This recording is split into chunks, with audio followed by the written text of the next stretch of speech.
नमस्कार दर्शकों। घर में गरीबी व दरिंदा आने की निशानी क्या क्या होती है, गरीबी और दरिंदा कैसे होती है, गरीबी कैसे आती है, हम आपको आज बताने वाले हैं इस वीडियो के माध्यम से।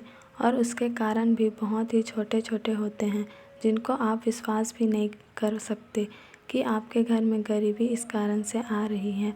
आप उन्हें सुधार करके अपने घर में माता लक्ष्मी को प्रवेश करा सकते हैं, दरिद्रता को दूर कर सकते हैं। आइए जानते हैं क्या क्या है गरीबी आने के कारण। सबसे पहले जान लें, गरीबी उस समस्या को कहते हैं जिसमें व्यक्ति अपने जीवन का मूलभूत आवश्यकताओं जैसे रोटी, कपड़ा, मकान, अपने बच्चों की शिक्षा, अपना शौक पूरा नहीं कर पाता, सभी में असमर्थ रहता है। उस व्यक्ति को महीने का इनकम भी बहुत कम होती है। अपनी इनकम को बढ़ाना है और गरीबी को मिटाना है तो आप इस वीडियो को अंत तक ज़रूर देखिएगा। इस वीडियो में हम बताने वाले हैं कि कैसे आप सुधार करें, किन किन चीज़ों को घर से बाहर निकालें, क्या ना होने दें, क्या होने दें। हर व्यक्ति अपने जीवन में आगे बढ़ने के लिए प्रयास करते हैं, बहुत मेहनत करते हैं, लेकिन उसके लिए उसका पूरी लगन और जिज्ञासा के साथ साथ उसके कार्य में बहुत ही मेहनत लगती है, लेकिन उसके अनुसार उसे फल ही नहीं मिल पाता। आखिर कारण क्या होता है? आप गरीबी का शिकार बन जाते हैं। आपके जीवन में भरपूर मेहनत तो है, लेकिन उसके बाद भी अमीर नहीं है। इसके पीछे अनेक प्रकार के कारण हैं। सुबह सूरज निकलने से रात के सोते तक हर व्यक्ति को रात में सवेरे से पहले खाना खाकर जल्दी सोना चाहिए और सुबह में सूरज उगने से पहले उठना चाहिए और सुबह उठने के बाद सूरज को प्रणाम जरूर करना चाहिए। कई लोग ऐसा नहीं करते, ये गरीबी का सबसे बड़ा कारण है। घर में लगे हुए तुलसी के पौधे को अगर सूख जाए तो उसे तुरंत हटाएं, सूख रहा हो तो उसे संभालें, काट छांट करें, नहीं तो वो आपको बर्बाद भी कर सकता है। तुलसी माता लक्ष्मी है और लक्ष्मी अगर सूख रही हो तो उसमें पानी डालिए, नहीं तो उसे सूख जाए तो उससे हटा दीजिए। तुरंत ही उसे किसी पवित्र नदी में विसर्जित कर दीजिए, नहीं तो वे आपको श्राप भी दे सकती हैं। अगला है काली चींटियाँ। घर में खाने पीने की नमकीन या कैसे भी पदार्थ पड़े रहते हैं आपके किचन में या किसी भी जगह पर, तो तुरंत सफाई कीजिए। साफ़ सफाई नहीं करेंगे तो काली चींटियाँ हो जाएंगी और काली चींटियाँ होना घर में सबसे बड़ा बुरे समय का इशारा होता है। काली चींटियाँ सबसे बड़ा बुरे समय लाती हैं। चींटा हो या काली चींटी हो, ध्यान रखिएगा, तुरंत घर को सफाई कीजिए। घर में लगे पौधे, आपके घर में लगे पौधे हरे भरे होने चाहिए। और सबसे बड़ी बात यह है कि आपके घर में जो भी पौधा है उसमें कांटे नहीं होने चाहिए। कांटेदार पौधे अपने घर से बिल्कुल हटा दीजिए। कांटेदार पौधे का मतलब है कर्ज। आपके घर में कर्ज बढ़ता ही चला जाएगा। कांटेदार पौधे कभी मत लगाइए अपने घर में। ये गलती आपने की है तो तुरंत सुधारिए। अगला है झाड़ू। टूटी फूटी झाड़ू को भी निकालिए। जो झाड़ू आप इस्तेमाल नहीं करते हैं, टूटी है, पड़ी है, सड़ रही है, गल रही है, पर उसे फेंक नहीं रहे हैं, तो तुरंत अपने घर से निकालिए और उसे तुरंत किसी वृक्ष के नीचे विसर्जित करके आइए। नदी तालाब में विसर्जित कर दीजिए। घर में झाड़ू लक्ष्मी का प्रतीक मानी गई है। दरिद्रता को न्योता मत दीजिए आप। पुरानी या टूटी फूटी झाड़ू रख के जो भी सामान आपके घर में टूट फूट रहा है, कांच का जैसे चाय पीने वाला मग या फिर बर्तन स्टील का, पीतल का, तांबे का कट रहा है तो उसे हटा दीजिए। टूटे फूटे बर्तन में भोजन ना कीजिए, ये गरीबी और कंगाली की ओर इशारा करती है। अगला है छिपकली। छिपकली का घर में होना शुभ माना जाता है। माता लक्ष्मी साक्षात आपके घर में छिपकली का प्रतीक है। अगर आपके घर में छिपकली है तो उसका अपमान मत कीजिए और छिपकली ज़मीन में रेंगती हुई दिखे तो शीघ्र ही उसे घर से भगा दीजिए, क्योंकि ज़मीन पर रेंगने का कारण है आपके घर में कंगाली आना। यदि छिपकली आपके किचन में, भगवान के मंदिर में रहती है तो बहुत ही अच्छा है।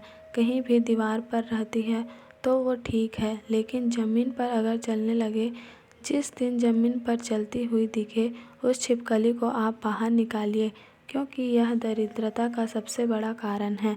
ज़मीन पर छिपकली तभी चलती है जब आपके घर में दरिद्रता आने वाली रहती है।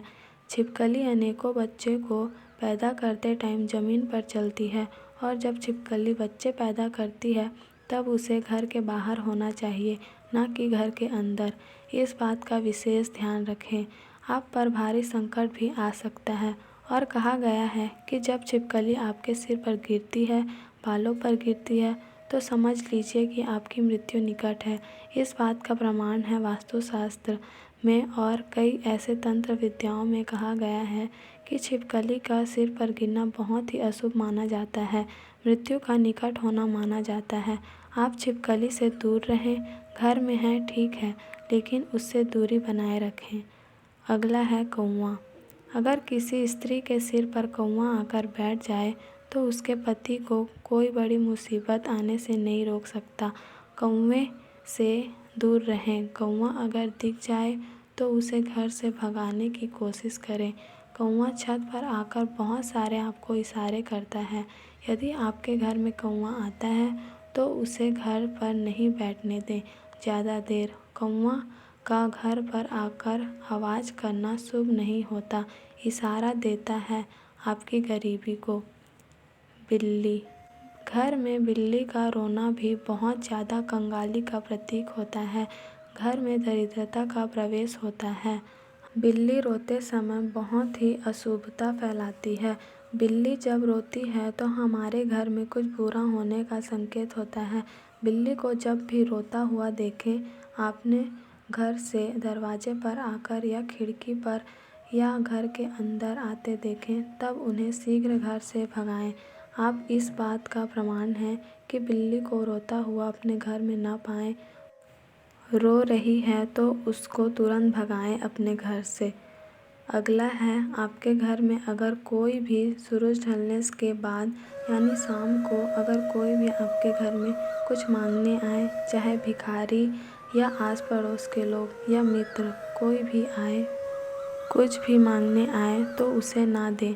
उन्हें बोल दें कि कल सुबह के टाइम देंगे करके, क्योंकि रात में किसी को भी कोई भी सामान नहीं देना चाहिए। लक्ष्मी नाराज़ हो जाती है, क्योंकि वह उस समय लक्ष्मी के आगमन का होता है, और लक्ष्मी के आगमन के समय पर आप अपने घर की लक्ष्मी किसी को दे देंगे तो फिर लक्ष्मी भी आपके घर में नहीं आएगी, वो दरवाजे से ही चली जाएगी। अगला है, घर में सुबह उठकर साफ सफाई करके कूड़ा कचरा प्रतिदिन घर से बाहर फेंक देना चाहिए। घर के मुख्य द्वार के बाहर होना चाहिए, घर के अंदर नहीं होना चाहिए। इस बात का विशेष ध्यान रखें। लक्ष्मी भी वहीं आती है जहां साफ सफाई हो। अगला है, घर में लगी घड़ी आपको बहुत संकेत देती है। यदि आपके घर में घड़ी बंद पड़ी है तो उस घड़ी को चालू कीजिए या फिर घर से निकाल दीजिए। जो भी घड़ी है आपके घर में हाथ में पहनने वाली या दीवार पर टांगने वाली, सब में आप टाइम सेट करके चालू करके रखिए। आप बंद घड़ी रखेंगे तो आपकी किस्मत भी बंद हो जाएगी, वहीं का वहीं आपकी किस्मत चलना बंद हो जाएगा। बस आपकी ज़िंदगी ऐसी ही लटकती हुई नज़र आएंगी। यदि आप किसी शमशान घाट में जाते हैं तो वहाँ बिल्कुल मत हंसिए, शांत रहिए। रसोई घर के पास टॉयलेट मत बनवाइए। रसोई घर के पास भगवान का स्थल बनवाइए या कोई रूम बनवाइए। जब भी भोजन करें हाथ धोए बिना ना करें। शाम के समय बिल्कुल ना सोइए। मेहमान आने पर नाराज़ मत होइए। दांत से नाखून ना काटना तथा औरतों को खड़े खड़े बाल नहीं संवारना चाहिए।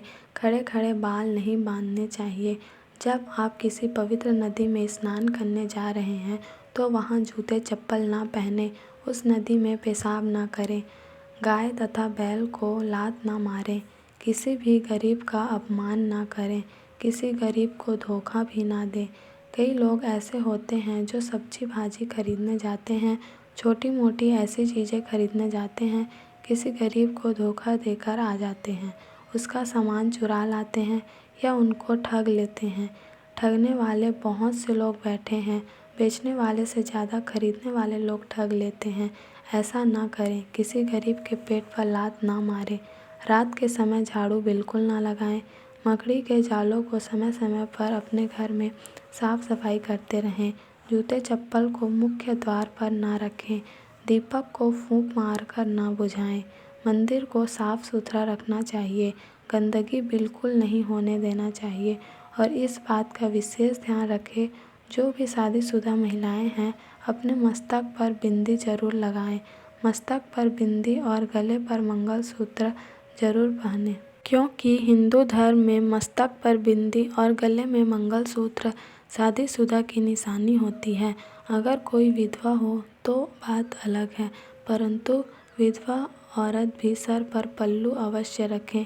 इस बात का प्रतीक है माता लक्ष्मी। माता लक्ष्मी की कृपा प्राप्त करनी है तो इन नियमों का पालन अवश्य करें तथा गरीबी को दूर करें और माँ लक्ष्मी को अपने घर में आमंत्रित करें। दोस्तों, इस वीडियो में दी गई जानकारी आपको अच्छी लगी हो तो इस वीडियो को लाइक करें, कमेंट करें, शेयर करें और हमारे यूट्यूब चैनल को सब्सक्राइब करें। मिलते हैं अगली वीडियो में, तब तक के लिए धन्यवाद।